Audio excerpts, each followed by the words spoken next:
Hola muchachos, bienvenidos a la clase. Quiero felicitarlos porque la mayoría entregó su tarea en tiempo y forma, ¿no? Y pues bueno, pequeño repaso, ¿no? Encontraron definiciones muy buenas de la pulsión. Y pues bueno, entonces, ¿no? A grandes rasgos, lo que ustedes investigaron, ¿no? Es que la pulsión, pues la consideraba, ¿no? Como, no, es más, vamos a moverlo un poquito, de tener más espacio de apunte, ¿no? Freud considera la pulsión como aquel representante que se utiliza, ¿no? Bueno, incluso no sería como el representante, sino más bien es aquello que a través de representantes puede generar una representación física en la mente. Se hace que es esta idea de aquello que va a juntar, ¿no? A la mente con el cuerpo, bueno, es la pulsión, ¿no? Eso que nosotros tenemos en la mente respecto a qué es el cuerpo es representado a través, ¿no? De las vivencias que hemos tenido, pero eso, ¿no? Esa huellita que se queda en la cabeza, esa es la pulsión, ¿no? Entonces, por ejemplo, nosotros podemos tener la pulsión de sed, ¿no? Y representarla con una Coca-Cola bien fría de 2 litros, ¿no? Ese tipo de cosas son lo que nosotros vamos a estar conociendo como la pulsión, ¿no? Cómo representamos el hambre, porque no nada más es tener hambre, sino que también es decir, es que me empieza a doler la cabeza, hay quienes dicen es que siento en la panza que se me llena de aire, ¿no? Hay quienes dicen me pongo de malas, ¿no? Entonces, el que tú puedas saber que tienes hambre es porque hay un representante de esto. ¿Y con qué se va a satisfacer la pulsión? O sea, esta representación de hambre que tenemos en la cabeza con otra representación, ¿no? Entonces, habrá quienes digan una hamburguesa de esas de Carl's Jr., ¿no? Con extra tocino, ¿no? Habrá quienes digan, no, pues una ensalada, ¿no? Con aderezo rico y pollito a la parrilla. Habrá quienes digan unos chilaquiles, ¿no? Pero eso es el representante que cada uno de nosotros, ¿no? Va haciendo de cómo tenemos a la mente, más bien al físico ubicado en la mente, o sea, al cuerpo, ¿no? También otras definiciones, ¿no? Ubiquen que la pulsión es aquello que está destinado a buscar placer y evitar el displacer, ¿no? Estas son diversas definiciones que Freud fue dando a lo largo, ¿no? De toda su obra respecto a la pulsión, porque era un término, bueno, es un término que, bueno, lo vamos a encontrar por todos lados, ¿no? Entonces, la primera, ¿no? Eh, lo que Freud estaba diciendo es que entonces se va a dividir la pulsión, ¿no? Dependiendo la necesidad, ¿no? Entonces están las pulsiones que tienen que ver con la supervivencia, como el hambre, como la sed, ¿no? Como el sueño, de tener que ir al baño, ¿no?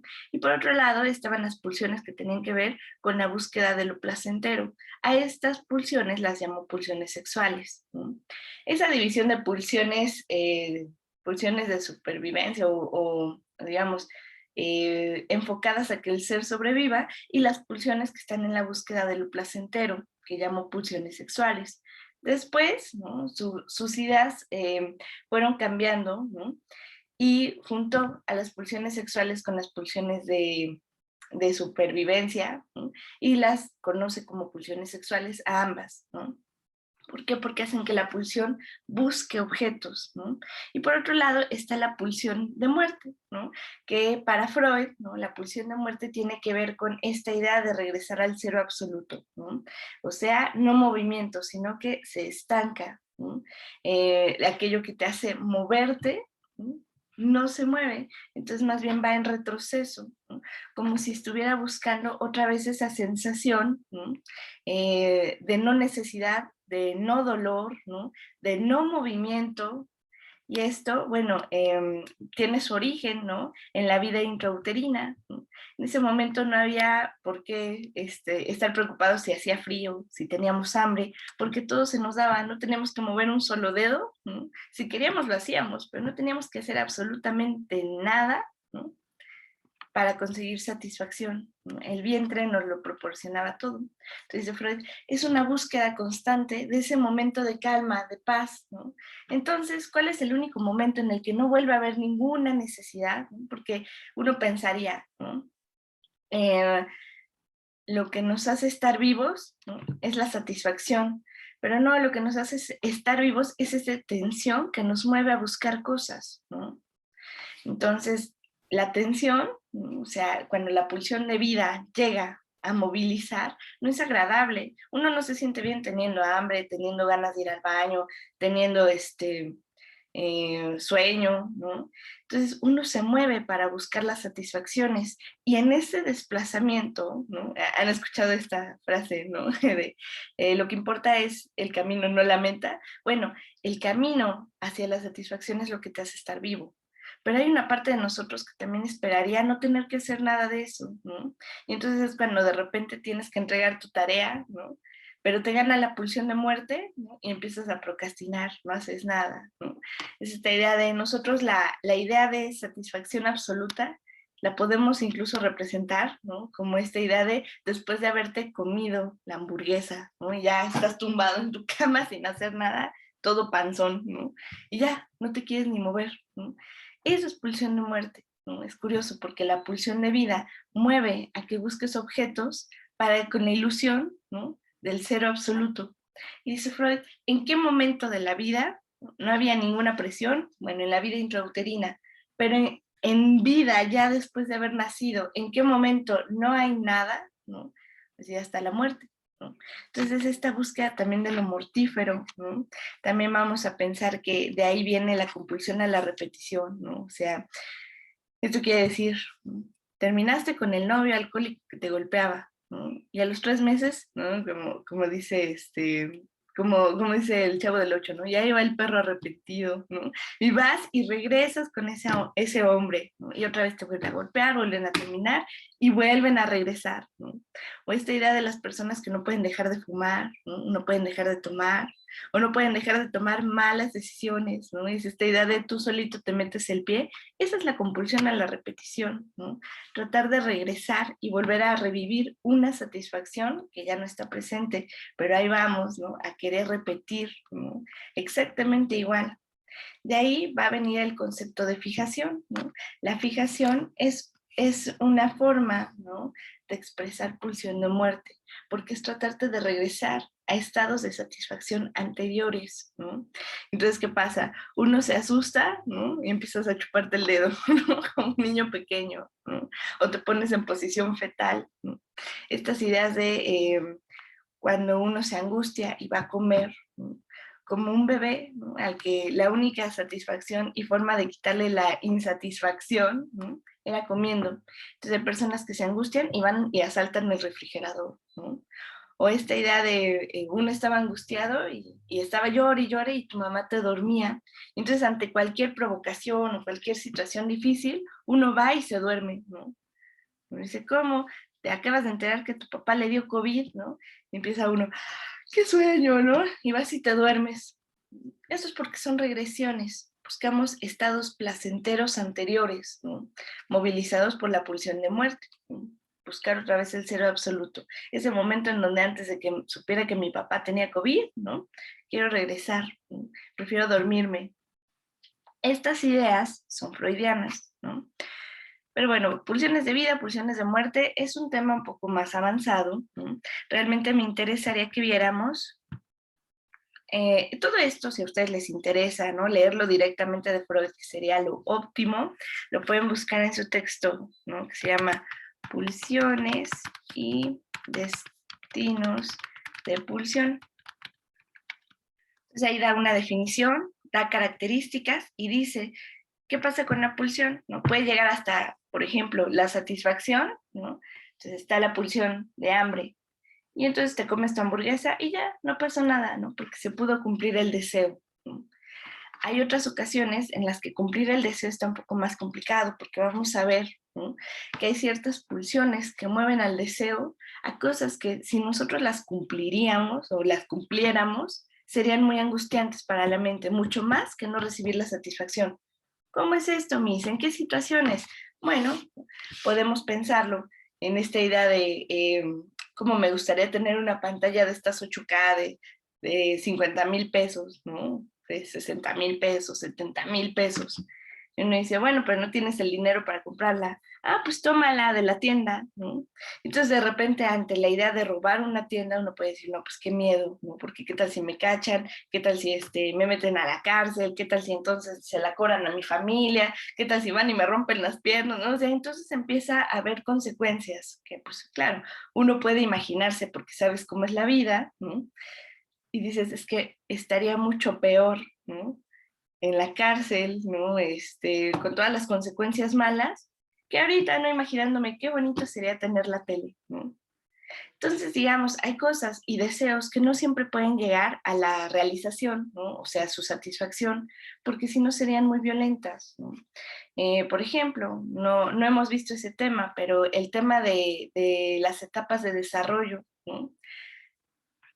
Nosotros necesitamos empezar, ¿no?, a aprender a vivir en sociedad, ¿no?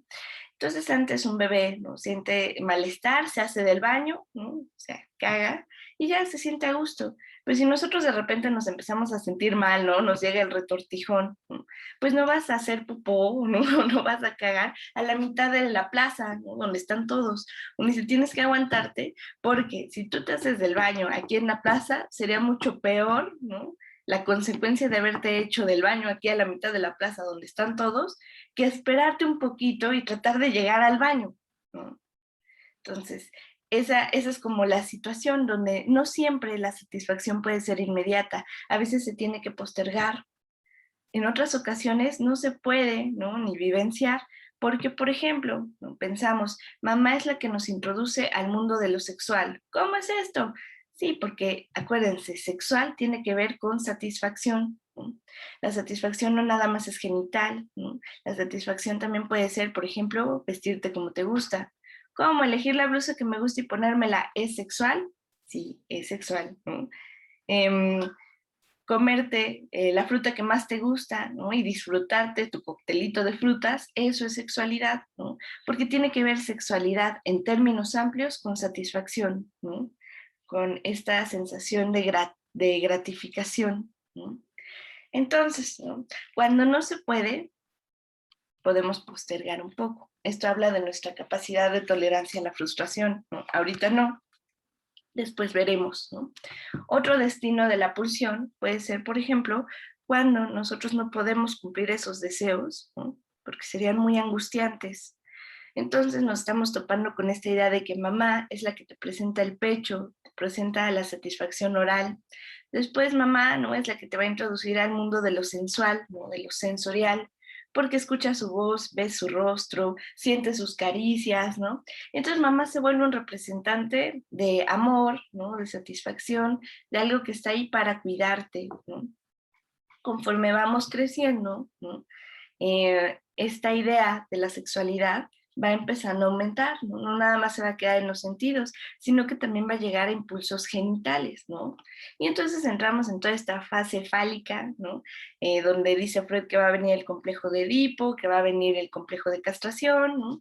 ¿Qué es esto? Bueno, la idea de mamá es mía, ¿no? ¿Por qué tendría que compartirla con papá? Y de repente llega esta figura parental masculina, ¿no?, que dice, ¿sabes qué? Es que mamá es mi pareja, ¿no? Y si tú, ¿no?, en términos, digamos, más, más coloquiales y vulgares, ¿no?, si le andas jugando albergas con tu mamá, en una de esas hasta la pierdes, ¿no? No te pases de verga, ¿no? Es como estas formas que tiene el discurso de hablar, ¿no?, en donde dicen, ¿sabes qué? La satisfacción no puede ser como tú quieres, hay límites. Eso representa el padre en la mente, límites. Si la madre representa satisfacción y cuidado, el padre representa límites, no lo puedes todo en la vida, ¿no? Estás chiquito, estás limitado y tienes que entender tu lugar en la familia, ¿no? Entonces, ¿qué pasa? De aquí vienen todos los problemas de no estar de acuerdo con la ley, estarla quebrantando. Bueno, es un conflicto con lo parental, ¿no? Es un conflicto con lo masculino, es un conflicto con la ley del padre, ¿no? La ley del padre es, ¿no? Tú no te puedes estar durmiendo en la cama de tu mamá, ¿no? La cama es de tu mamá y mía, tú te vas a tu cuarto, ¿no? ¿Por qué? Porque el niño va a estar muy curioso, ¿no? En estas edades en donde se empieza a dar la cuestión del complejo edípico y de castración, ¿no? Los niños están duro y dale que quieren bañarse con la mamá y luego quieren bañarse con el papá, que quieren entrar al baño para ver, ¿no? De repente hay niños chiquitos, ¿no? Que ven que los papás se van a dar el beso, ¿no? Lo están cargando, se van a dar el beso y el bebé empuja al papá y le da el beso a la mamá, ¿no? Así, no, esta es mía, ¿no? Tú consíguete la tuya. Había una niña muy curiosa que le decía a su mamá, ¿no? Oye, mira, este es mi papá, ¿no? ¿Por qué no yo me quedo con mi papá y tú te vas con tu papá, ¿no? Y así todos a gusto, ¿no? Ya no hay conflicto, ¿no? Es esta noción de querer quedarse con mamá, pero no poder hacerlo, ¿no? Quienes terminan, ¿no?, en una relación sexual con los padres, se le conoce como incesto y es el tabú de la cultura, ¿no? Pensar que un padre se acostó con su hija o un hijo con su mamá, ¿no?, a nosotros nos produce impacto, porque nosotros logramos superar eso, ¿no? Logramos generar diques culturales que nos dicen él, ¿no? Y acordarnos de esta situación donde de repente estábamos enamorados de nuestros padres, ya ni siquiera nos lo recordamos muy bien, ¿no? Recordamos el cariño, pero no recordamos los celos intensos que nos producía que mis papás se fueran al cuarto solitos y a mí me dejaran excluido, ¿no? De repente es esta representación de, es que se iban al cine y me dejaban, qué malos padres, ¿no? No, lo que pasa es que tú quieres estar ahí en medio para evitar la relación sexual de los padres, ¿no? Y para también andar de curioso ahí viendo qué es lo que están haciendo, ¿no? Eso pues es el complejo de Edipo, es lo que explica Freud, ¿no? Hay más destinos, ¿no?, de la pulsión. Está la represión, que es esto de lo olvidé, ¿no? Está la negación, no, yo nunca lo quise, ¿no? Está el trastorno a lo contrario, ¿no? De repente es esta idea de tanto quererlo, ¿no?, de repente un día ya no lo aguanto, no lo quiero ni ver, ¿no? O incluso puede suceder, ¿no? De repente llegan los celos cuando nace el hermanito, y pues lo esperado sería como de, bueno, ya tíralo a la basura, dárselo a mis abuelos y yo, ¿no? Aquí no lo quiero. Y de repente a esos sentimientos tan hostiles que no se toleran, se vuelven el contrario. Ay, mi hermanito, ¿no? Que nadie lo vea, ¿no? Porque no le vayan a hacer daño. Y es esta idea de, en lugar de una super hostilidad contra el hermano, se vuelven un super cuidado, que también es violento, que también es hostil. Esta idea de, no, que no salga a jugar con los otros niños porque no le vaya a pasar algo, ¿no? Está cumpliendo esta idea de, soy un buen hermano que lo cuida, y por otro lado es que se chingue, ¿no? Que no puede hacer nada de lo que le gusta, porque así funciona la mente. Si les interesa todo esto de destinos de pulsión, es este texto. Lo pueden encontrar en el tomo 14, si no mal recuerdo, de sus obras completas. Tomo 14. ¿No? Les recomiendo las ediciones Amorortu. Las ediciones Amorortu son estas verdecitas. ¿No? Contribuciones a la historia del movimiento metapsicológico. Este es el tomo 14, pero déjenme ver si era el tomo 15. No, sí es este. Vale. En el tomo 14 van a encontrar este texto que se llama Pulsiones y Destinos de Pulsión, ¿no? Este lo pueden encontrar en internet, pero es que está la versión Ballesteros, que son unos libros rojitos. La traducción es más poética que de estudio, pero si quieren estudiar a Freud, esos son los libros verdes, la edición Amorortu, ¿no? De Amorortu.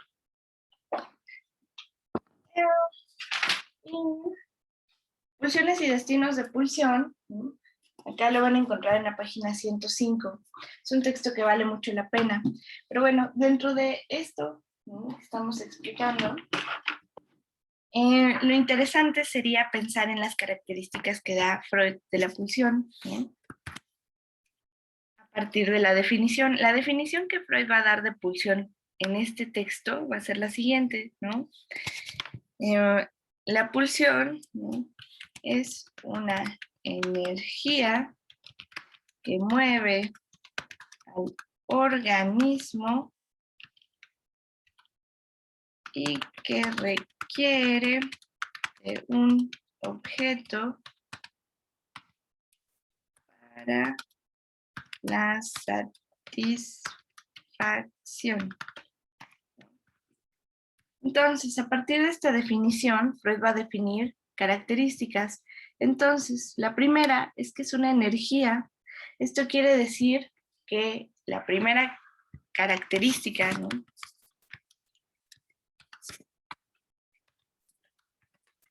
de la pulsión va a ser, ¿no?,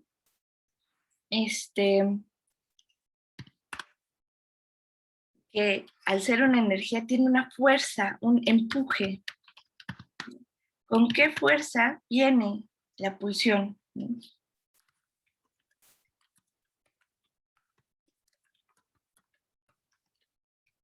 Pues expliquémoslo de la siguiente manera, ¿no? Uno puede tener hambre, ¿cierto? ¿No? Entonces, el empuje tiene que ver con cuánta hambre tienes. Si tú te comes una galleta, ¿no?, a los 5 minutos, ¿no?, o imagínate, ¿no?, te vas al IHOP, ¿no?, o te vas a la fondita a servirte unos chilaquiles de estos acá bien intensos, ¿no? Entonces llegas a la fonda, te comes los chilaquiles, ¿no?, y terminas todo empanzurrado, ¿no? A los 5 minutos de que terminaste tu comida, ¿qué tanta hambre vas a tener? No vas a decir, ay, no, bien poquita, porque ya terminé muy satisfecho, ¿no? Entonces decimos, el empuje es bajo, ¿no? Después pasaron unas que les gusta 3 horas, uno dice, bueno, podría picar algo, ¿no? El empuje es leve, ¿no? O sea, poquita hambre. De repente ya pasaron 6 horas y uno dice, no, ya empiezo a tener hambre, ¿no? Entonces el empuje ya empieza a ser considerable, ¿no? Ya empiezo a tener un poquito más de hambre. Ya pasaron 12 horas de que te comiste los chilaquiles, ¿no? Incluso tú no dices, solo he comido chilaquiles en todo el día. Bueno, la fuerza ya, el empuje, ¿no?, las ganas de comer ya son arrasadoras, ¿no? Entonces dice, ¿qué tanta hambre tienes? ¿Qué tanta necesidad de la satisfacción tienes? ¿Qué tanta pulsión? ¿Con cuánta fuerza viene? ¿Sí? Entonces esto quiere decir el empuje, ¿no? ¿Con qué fuerza viene la pulsión? Porque la pulsión es una energía, ¿no? La energía puede ser baja, puede ser alta, ¿no? Siguiente característica, ¿no?, por eso mismo de mueve, ¿no?, la energía que mueve al organismo, ¿no?, tiene que ver con esto, ¿no? Fuerzas, como en la física, ¿no? ¿Qué tanta fuerza para que uno se mueva a buscar comida? ¿No? Pum, no, pues no, ahorita me aguanto, ¿no? Termino mi video, ¿no? De repente, pum, no sabes qué, le pongo pausa, voy por unas galletas y le sigo, ¿no? ¿Qué tanta fuerza? ¿No? Después tenemos, ¿no?, esta palabra, satisfacción. Satisfacción será la siguiente característica que tenemos de la pulsión. La pulsión necesita una meta. La meta la podemos pensar, ¿no?, qué es lo que se necesita hacer, ¿no? Yo siempre, para que ustedes se acuerden, lo pienso en términos de verbos, ¿no? O sea, ¿qué? ¿Hacer qué? ¿No? A la pulsión de sueño, ¿no? ¿Qué es lo que necesitas hacer si te da sueño? Pues dormir, el verbo, ¿no? A la pulsión de hambre, ¿no?, ¿qué necesitas hacer? Comer, ¿no? A la pulsión sexual genital, ¿no?, ¿qué es lo que necesitas hacer cuando tienes ganas de sexualidad? ¿No? Pues coger, ¿no? Tener sexo. Es el verbo, ¿no? La meta, o sea, la satisfacción tiene que ver en términos de meta. ¿Qué necesitas hacer? Moví al organismo a hacer qué. Entonces la siguiente característica es la meta. Luego pasemos, ¿no?, al siguiente término, ¿no?, que requiere de algo, requiere de un objeto, ¿no? No es algo que tú te puedas dar solito, necesitas algo externo, ¿no? O sea, está el yo y está el objeto, ¿no? Lo que es no yo, ¿no? Yo solito no me puedo satisfacer, ¿no? El único que piensa así es el narcisista, ¿no? qué bonito soy, cómo me quiero, ¿no? No, necesitamos de algo, ¿no? Entonces, la siguiente característica de la pulsión es que requiere de un objeto, ¿no? Falta un espacio.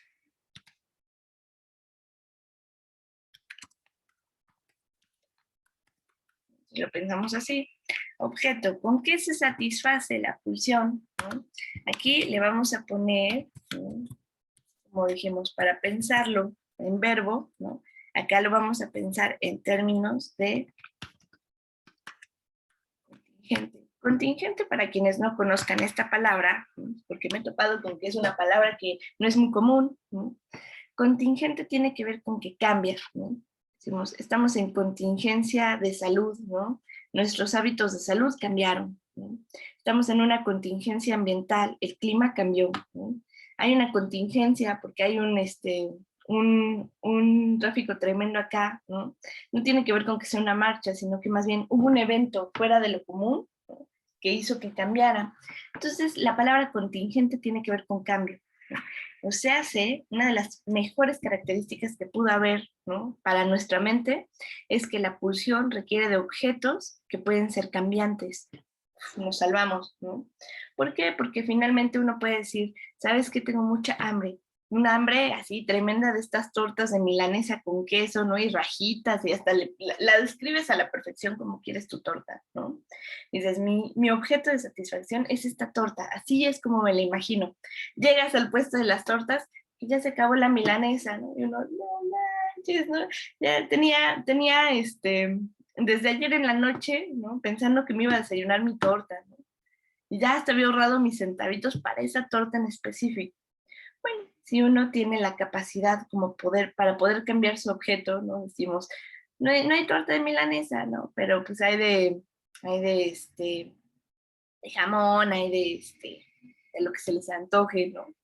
Y uno dice, bueno, está bien, ¿no? O capaz si dicen, no, mejor me voy a los tacos de al lado, ¿no? O mejor una pizza. O sea, la forma en la que nosotros nos satisfacemos puede cambiar, gracias a Dios que puede cambiar, porque si nuestro objeto de satisfacción no pudiera cambiar, pues estaríamos como los borregos, ¿no? Estaríamos como los venaditos en extinción, ¿no? No es que estén en extinción, pero digamos, los animales que llegan a estar en extinción es porque no pueden cambiar su objeto de satisfacción y cuando se les acaba la hierbita que comían, se mueren porque no pueden comer nada más, ¿no? Esto también responde a cómo es que nosotros, pensando que mamá es nuestro primer objeto de satisfacción, cómo es que podemos cambiar la idea de mamá como única fuente de satisfacción. Y entonces puedes empezar a pensar en tener amigos, ¿no? Puedes pensar en tener novia o novio, ¿no? En tener una pareja. Entonces, digamos, el objeto tiene que cambiar. Esta idea de, yo siempre voy a ser tu madre. Sí, pero no siempre vas a ser mi objeto de satisfacción. Necesito amigos, necesito salir, necesito conocer más gente, necesito una pareja, ¿no? A veces a las mamás les duele mucho esto, entonces empiezan con estas ideas de, ¿es ella o soy yo, no? ¿Tu novia o nosotros como familia? ¿Y qué dilema se mete, no? Pues uno diría, ma, si quiero tener mente sana, tengo que renunciar a ti como objeto de satisfacción y tengo que buscarme amigos, ¿no? No voy a poder ir al cumpleaños de la abuelita, ¿no? Porque hay una fiesta con mis amigos, ni modo, ¿no? No puedo estar de incestuoso con ustedes, necesito salir. El adolescente que se queda, ¿no? El sábado por la tarde a tejer chambritas con su mamá y ver la ley y el orden, ¿no? Pues es un adolescente que está edípico, ¿no? Lo que debería de hacer ese adolescente para sanidad, o sea, para salud mental, es decirle, ¿sabes qué? Hay fiesta con mis amigos, ahí se ven, llego a tal hora, ¿no? No en una cosa de retar, y a ver, ¿y qué vas a hacer, no? Sino en una cosa de, necesito salir, necesito, ¿no? Que mi satisfacción y mis objetos no sean ustedes, necesito conseguirme una novia, ¿no? Es esta idea de por qué, gracias al Señor, ¿no? Nuestro objeto puede cambiar. ¿Qué determina que cambie? Bueno, pues ya cómo se va moviendo la pulsión de cada quien, ¿no? Habrá quienes les gusten las mujeres, quienes les gusten los hombres, quienes les gusten las tortas de milanesa, quienes les gusten los chilaquiles, ¿no? Hay de todo en la viña del Señor, ¿no? Y entonces, después de pensar, ¿no? En empuje, meta, objeto, ¿no? Eh, Bajo estas dos ideas de meta y objeto, ¿no? Freud describió un tipo de funcionamiento mental, una personalidad, ¿no? Que vamos a conocer como perversos, ¿no? El perverso es el que se desvía o en meta o en objeto respecto a la búsqueda de su satisfacción sexual, ¿no? Dice Freud, por una cuestión no mojigata, sino por una cuestión biológica, ¿no? Consideramos que la meta sería tener coito, ¿no? Como la máxima expresión de satisfacción sexual, ¿no? Entonces, por ejemplo, a los que les gusta, en lugar de tener coito, o sea, verbo, realizar el acto sexual, la mayor satisfacción sexual que pueden encontrar es mutilar a alguien, bueno, es un perverso, porque lo que más satisfacción le da no es tener coito, o sea, relaciones en el sentido de pene, vagina, ¿no? Por ejemplo, en esa época se llegaba a considerar que la homosexualidad era una desviación de meta, ¿no? ¿Por qué? Porque era tener coito, ¿no? Entre pene y ano, ¿no? Ya no es pene-vagina, ¿no? Entonces, esta idea de cómo la mente puede transgiversarse. Si la homosexualidad es una forma, ¿no? Perversa de la mente, pero el concepto de perverso después cambió. Para Freud se entendía así, él fue el primero en decir la palabra. Después empezaron a ver, ¿no? Más autores, ¿no? Vamos a ver en Kember, en Joyce McDougall, ¿no? Que realmente, ¿no? El concepto de perverso, ¿no? También tiene un componente maligno, o sea, de hacerle daño al otro. Hay homosexuales que tienen una sexualidad perversa porque realmente lo que les gusta es ver cómo sufre el otro, ¿no? O sea, lastimarlo, ¿no? ¿Por qué? Porque las relaciones anales lastiman, ¿no? Son dolorosas, ¿no? Y eso es lo que les causa satisfacción. Los sádico-masoquistas entrarían aquí, ¿no? O incluso puede ser más allá, ¿no? No nada más por el dolor físico que produce, sino que se consiguen una pareja para serle infieles y entonces lastimar los sentimientos de la pareja homosexual, ¿no? Con la idea de, pues ya me fui de promiscuo con no sé qué tantos chavos, y ya tengo SIDA y ya te infecté de SIDA, ¿no? O sea, eso es hacer daño, ¿no? No son chistes, ¿no? Eso es hacer daño. Y si hay homosexualidades de ese tipo, no todas lo son, ¿no? Pero bueno, para Freud tenía que ver con esta idea, ¿no? O sea, al que, por ejemplo, su máxima satisfacción sexual, ¿no? Es, es escuchar la misa del padrecito, ¿no? Bueno, está desviado de meta, ¿no? Porque su máxima satisfacción no es la sexualidad genital, sino que es ir a escuchar al padrecito y ya con eso está en éxtasis, ¿no? Entra en nirvana, ¿no? Entonces, cuando el verbo se desvía, ¿no? En cuanto a la cuestión sexual de tener coito, ¿no? Entonces decimos es una desviación de meta, eso ya es una perversión. Por otro lado, ¿no?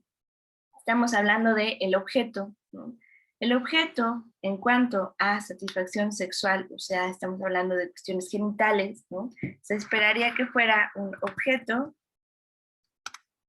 del sexo opuesto, de edad aparentemente similar, ¿no? Y vivo, ¿no? Aquí se entendería también, vamos a ponerlo por si acaso, ¿no? Misma especie, ¿no? Misma especie, ¿no? Objeto del sexo opuesto, misma especie, de edad aparentemente similar, ¿no? Puede variar por unos cuantos añitos, ¿no? Y que esté vivo, ¿no? ¿Por qué? Porque hay gente que te puede decir, ¿no? A mí soy hombre y sí me gustan las mujeres, más o menos que se vean jóvenes de mi edad, ¿no? Pero que estén muertas, ¿no? Uy, esta idea de asaltatumbas, ¿no? Y viola cadáveres. Bueno, hay gente que es así, esa es una perversión, ¿no? De objeto. Habrá quienes digan, no, pues sí me gusta de mi misma especie, ¿no? De mi edad más o menos similar, que sí esté vivo, pero del sexo opuesto. Entonces la homosexualidad, ¿no? Es una perversión porque desvía tanto la meta como el objeto, ¿no? Meta es el acto, objeto es con qué, ¿no? Entonces, por ejemplo, hay gente que dice, pues sí, me gusta que esté vivo, ¿no? que se vea joven, ¿no? Que sea mujer, pero que sea cabra, ¿no? Si hay gente que viola a sus cabras o que, bueno, incluso el término de violar a un animal, ¿no? Está discutido, ¿no? Hay quienes protegen a los animales y dicen, sí, es una violación, ¿no? Hay quienes dicen, no, pues no es una violación, pero tampoco es que esté bien, ¿no?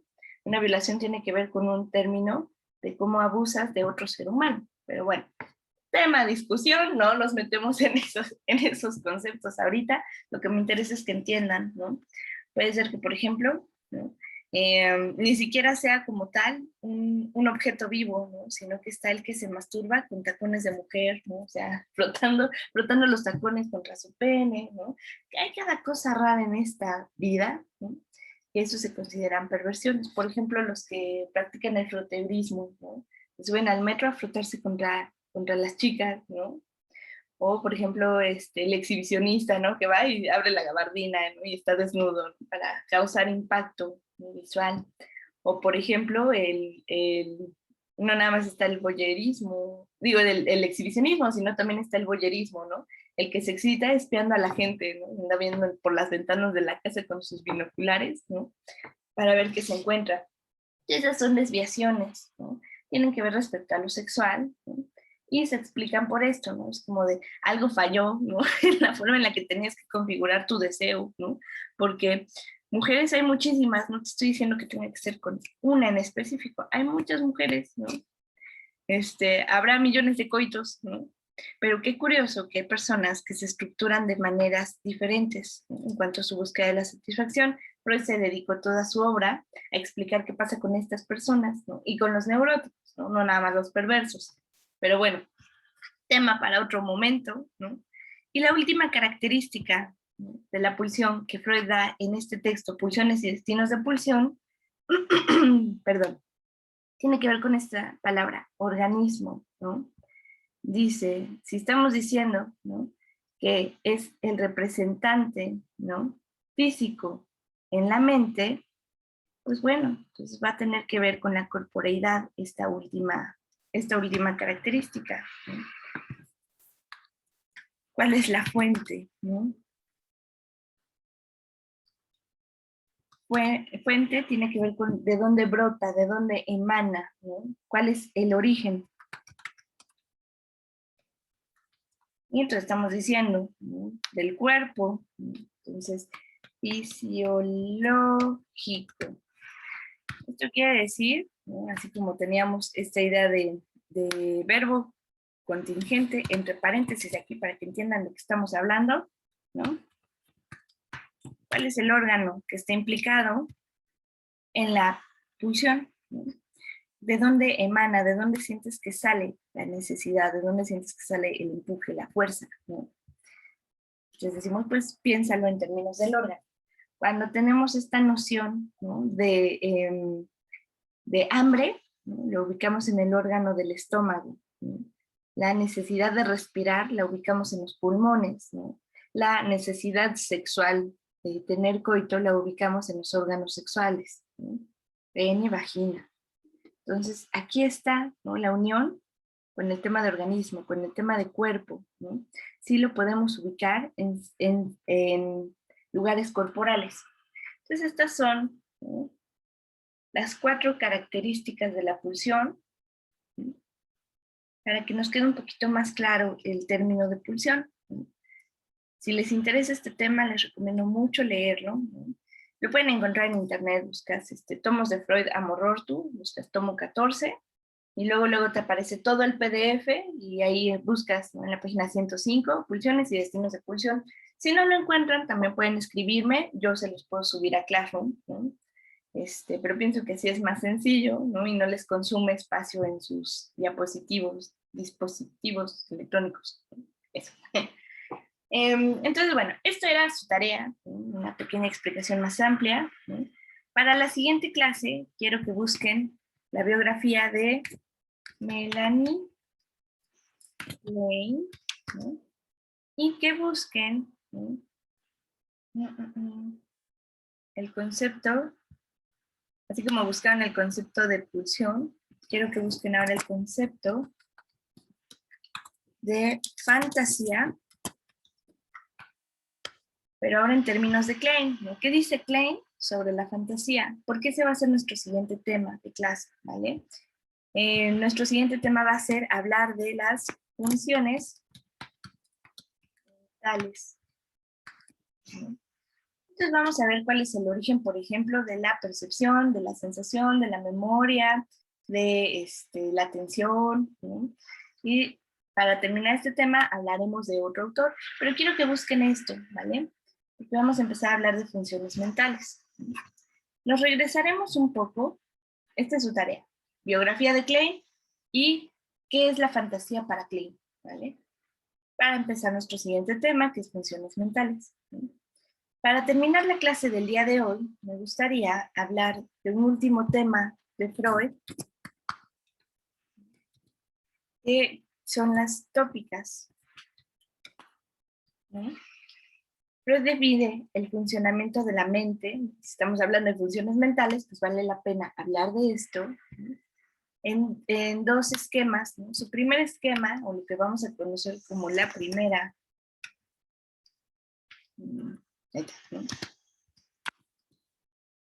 Tópica, se conoce como la tópica o el mapa del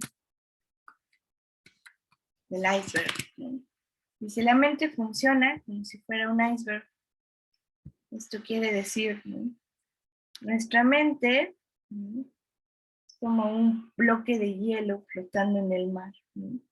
Dice, lo curioso del iceberg está en que, digamos, aquí está el agua. La gente está muy preocupada por lo que sí puede ver del iceberg, ¿no? Entonces aquí va un puntitito que es una persona y dice, wow, el iceberg es enorme. Pero si tú te metes de plano, ¿no? A ver cómo es el iceberg, dices, no, no inventes. Lo que se ve es un puntitito chiquitito a comparación de todo lo que está debajo del agua, ¿no? Entonces así es como pensaba Freud la mente, ¿no? Freud decía, eso que nosotros sí podemos ver del iceberg, ¿no?, lo vamos a conocer como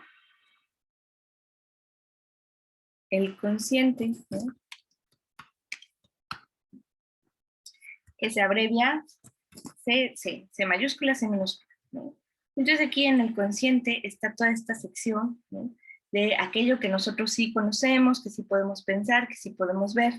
Por otro lado, ¿no?, dice, existe otra sección, ¿no?, media, ¿no? Digamos, sería como si nosotros hiciéramos esta línea azulita, le hiciéramos close-up, ¿no?, más en grande, ¿no?, que se va a conocer como la barrera, ¿no?, aquello que está dividiendo, ¿no?, las profundidades de nuestra mente, donde están los peces feos, ¿no? Los bagres, no los bagres, estos peces, ¿no? Por ejemplo, que tienen la lamparita para atraer peces y devorarlos, ¿no? O sea, los peces más feos de la mente, ¿no? Las cosas que dan miedo, ¿no? Las cosas que nos asustaría saber de nosotros mismos. Hay una cosa que nos protege, ¿no?, una barrera de protección, de qué sí puede pasar para allá y qué cosas de la vivencia que tenemos que mandarlos al desván, ¿no?, al sótano, donde no se ven, ¿no?, donde se ocultan, donde no nos altera nuestra forma de vida, ¿no?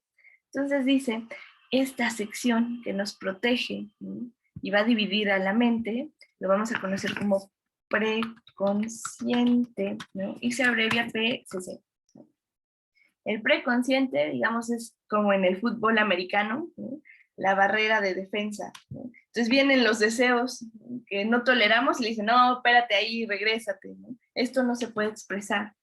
Entonces, digamos, es como la aduana, ¿no? Entonces llega el deseo, y dice, a ver, papeles, ¿no? ¿Nos vas a producir angustia? No, que yo nada más vengo aquí a decir que queremos una hamburguesa, ¿no? Entonces le dice al jefe, ¿no? A ver, jefe, ¿puede pasar? Órale, puede pasar, ¿no? Entonces dicen, ok, adelante, bienvenido a los Estados Unidos. Y entonces ya puede llegar la idea de, ay, se me antoja una hamburguesa, ¿no? Y ya el consciente decidirá si cumple o no ese deseo, ¿no? Pero, por ejemplo, ¿no?, está el deseo de, vamos a matar a papá, ¿no? Pero le dicen, no manches, ¿no? Este es narcotraficante, viene con una bomba y se va a subir al avión, olvídalo, ¿no?, vas de retache, ¿no? Entonces, son ideas de cómo funciona la mente. El preconsciente nos va a decir qué sí se puede recordar y qué no se puede recordar, ¿no? O sea, habrá quienes digan, es que yo no me acuerdo de cuando tomaba leche del pecho de mi madre. ¿no? Pues porque sería bien angustiante, ¿no? Imagínate qué cosa tan impactante pensar en estar chupando el pecho de mamá, ¿no? Sabemos que eso pasó, pero no nos acordamos, ¿no? ¿Por qué? Porque pues una búsqueda de satisfacción así a tus 40 años, a tus 15 años, uno dice, no, ya no se puede. Entonces el preconsciente sirve como una barrera, ¿no? Es el que dice que sí se puede llegar a pensar. Digamos, toda la memoria está almacenada en el preconsciente, ¿no?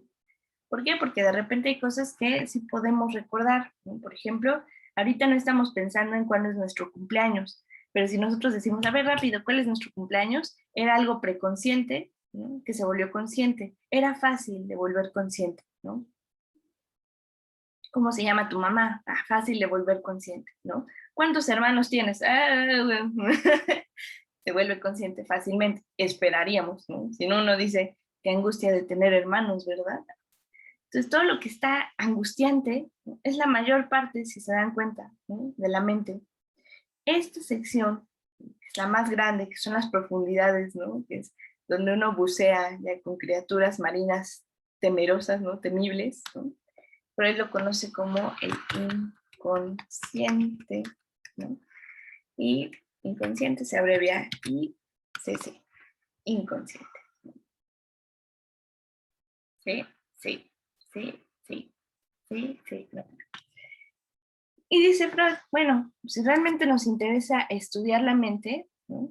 Claro, podemos hablar de la conciencia y la preconciencia, pero realmente lo importante sería ver la parte más grande del iceberg, ¿no? Meterte al desván. ¿Quieres conocer una familia? Métete a su desván, ahí vas a saber qué tipo de gente es, ¿no? Ahí es donde siempre esconden a los cadáveres que matan, ¿no? Es esta idea de aquí se encuentra lo escabroso de la mente, ¿no? Quien realmente eres. Y también eres lo que hace que te defiendas de esas cosas dolorosas. Hay quienes no se defienden nada y por eso existen los narcotraficantes, existen los asesinos a sueldo, los secuestradores, los violadores, ¿no? Porque ahí diríamos, el preconsciente, la barrera de defensa no está sirviendo bien, ¿no? Los deseos del inconsciente pasan a la conciencia sin ninguna restricción, ¿no? Y van en pura búsqueda de satisfacción. ¿Cuándo? Nosotros esperaríamos, ¿no? Que el preconsciente les dijera, no, esto no lo podemos ni pensar, qué horror. Después la idea de cómo funciona la mente, Freud la fue ampliando, ¿no? Y es cuando propone su segunda tópica. Actualmente hay un autor que se llama Christophe de Jours, ¿no? Y de Jours propone una tercera tópica. Esto ya no es de Freud, la tercera tópica, en donde dice, tenemos dos tipos de inconscientes, ¿no? Pero bueno, no nos vamos a meter con cosas tan complicadas y apenas estamos viendo la primera, ¿no? En la segunda, Freud dice, realmente, ¿no? No es como si fuera un iceberg, más bien es como si fueran estructuras de la mente, ¿no? Entonces dice, primero, el ser humano va a nacer con algo que vamos a conocer como el ello. El ello, ¿no? Es lo que va a contener a las pulsiones. Es lo primerito con lo que nacemos. Un bebé es puro ello, pura demanda de satisfacción. Conforme nosotros vamos relacionándonos con la vida y con cómo es la realidad, ¿no? El ello va a decir, ay no, qué horror estar lidiando con eso, ¿no? Entonces, digamos, ¿no? Manda a un grupo de embajadores, ¿no? Que les dice, miren, ustedes son los que se van a dedicar de todas estas prohibiciones, de la realidad, porque a mí lo que me gusta es la satisfacción, ¿no? Entonces va a decir, ¿saben qué? Ustedes, ¿no? Es como de Tin Marín de Doping, güey, a ustedes una parte del ello va a terminar como destinada, ¿no? Ya se amoló, ¿no? Porque van a ser los conejillos de indias que van a estar experimentando con la realidad y con si se puede o no. Yo llego, te lo demando así como secretaria y tú me lo tienes que conseguir. Esta fracción, ¿no? Que va a estar lidiando con la vida externa, le va a conocer como yo. Entonces, si en el ello están las pulsiones, ¿no? Las demandas, ¿no? Demandas de satisfacción, ¿no? Digamos, es el jefe que grita, ya está listo mi desayuno, ¿no? Y el yo, a ver, realidad, afuera, ¿hay comida? Sí, espéreme tantito, señor, ¿no? Ahorita se lo llevo. El yo, con lo que va a estar lidiando, ¿no? Es con la realidad. Va a ser el que controla la motilidad, ¿no? Y coordina, ¿no?, al organismo, ¿no?, para poder cumplir la demanda del ello. Conforme nosotros nos vamos relacionando con las personas de nuestro alrededor, ¿no?, va a surgir en la mente otro espacio que vamos a conocer, ¿no?, como aquella identificación del deber ser, ¿no?, puesta desde los padres, ¿no?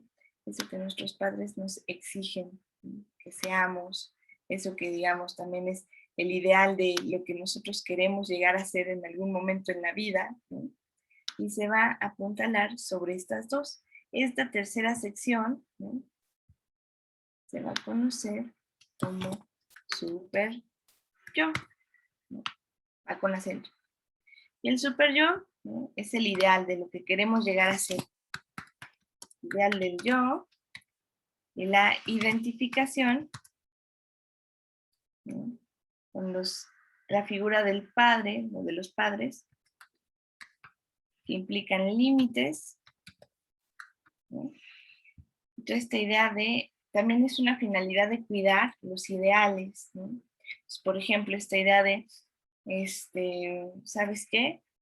Ve y ahorita tragántate unas papas del McDonald's, ¿no? Podría ser el super yo diciendo que no.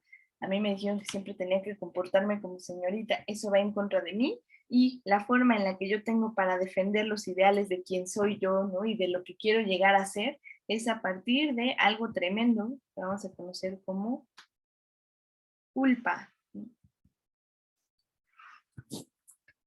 ¿no? Esta idea de, ándale, ve y échate las papas, ¿no? Al rato que lleguemos a la casa, vas a ver qué chancliza te meto, ¿no? Pero ya ni siquiera es tu mamá la que lo hace, sino uno mismo. Esta forma de sentirte culpable de, ¿por qué lo hice? ¿No? ¿Por qué lo hiciste? ¿No?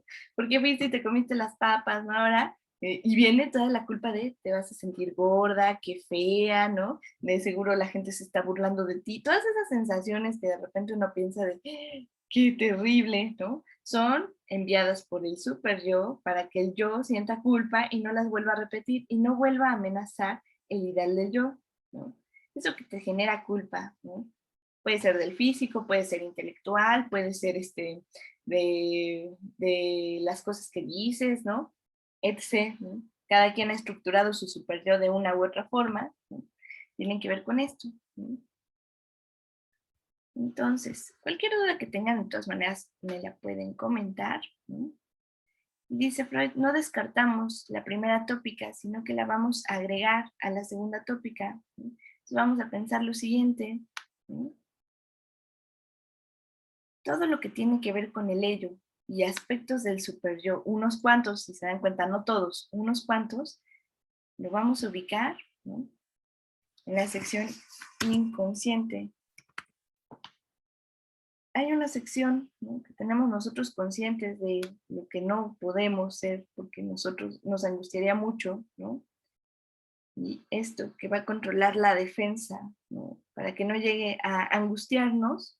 Entonces, un cachito del yo, ¿no?, y un cachito del super yo van a entrar, ¿no?, en lo preconsciente. Y el único que logra llegar a la conciencia como tal es un cacho del yo, porque es el que se relaciona con el medio, ¿no?, con la realidad, ¿no? Le pusimos de decir, allá afuera, en lo externo, ¿se puede o no se puede la satisfacción? Y entonces, solo un cachito del yo es el que llega a la conciencia. Por eso, ¿no?, tanto el super yo como el ello le cargan la mano al yo, porque es el único que realmente tiene, digamos, los controles de la máquina para moverla, ¿no? O sea, del organismo. Es el único que puede determinar si sí se hace o no se hace. Entonces, el super yo controla al yo con la culpa. Y el ello lo controla a partir de las demandas, ¿no? De, ándale, no es como, a veces piensan, es el diablito y el angelito, ¿no? No, todo tiene que estar pulcro. Y el ello tentando al yo para que vaya y le compre las papas del McDonald's, ¿no? Entonces el yo es el que tiene que negociar para ver si lo cumple o no lo cumple y cómo tener contentos a estos dos, ¿no? Es horrible porque al yo se le carga la mano bien cañón, ¿no? Hay escuelas en psicoanálisis que lo que dicen es, bueno, si el yo es el que dirige, ¿no? Y el que tiene que soportar la culpa y las exigencias del ello, pues al yo hay que fortalecerlo. Hay escuelas que dicen, no, porque pues, sería igual que decir, ¿no? Lo importante es la conciencia. Si estás viendo que el super yo es una parte grande, el ello es una parte grande, ¿no? Porque solamente te enfocas en el yo, ¿no? Que está chiquito en teoría, ¿no? Vamos a hacer un poquito más pequeño al yo. Creo que ni siquiera puedo. Qué bueno. Entonces, ¿no? Si tienen alguna duda, coméntenmela, ¿no? Entender esto va a ser importante para entender también la tarea que les dejé sobre Melanie Klein y el concepto de fantasía, y que podamos empezar a ver cuáles son las funciones mentales, de dónde surgen y para qué surgen, ¿vale? Entonces, cualquier duda, estamos en contacto, ¿no? Y pues bueno, entreguen su tarea, tienen hasta el viernes a las 11 de la noche. Nos vemos, muchachos. Bye.